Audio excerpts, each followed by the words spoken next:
Nıqamek vanildeşler İstanbul House'umuz işe devam edip dur. Gelin hazır biz size popcorn bilen tanışalım. Nıqa popcorn aparatımıza şundan varat. Şu an İstanbul House'umuzun işgarı Armada. Ramazan Adam. Az bize hazır popcornların tayin atıyor. Bizden tamaşa edelim. Popcornumuz Daşlar Yurt'tan geliyor, doğru mu?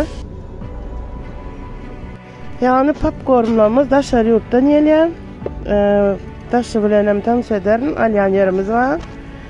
Yağ, doğru mu? Duz, popcorn, şeyler. Şunlardan varat.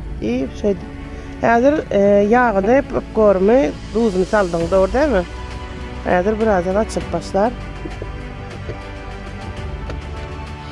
Tağımını bağırlap görelim. Öyle. Kattık oğlum. Tağımım.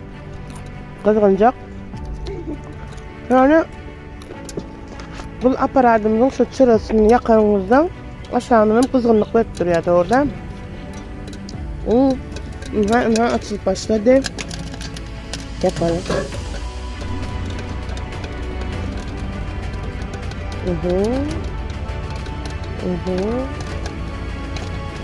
Açılıp uğradı şu an popcornlama. Bunu tuzlam edip böyle şekerlem, doğru mu? Ateşte açıcılar.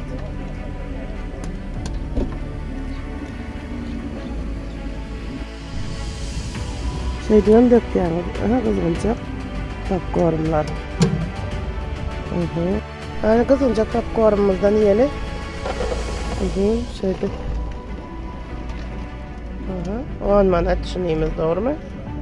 En yeter baka.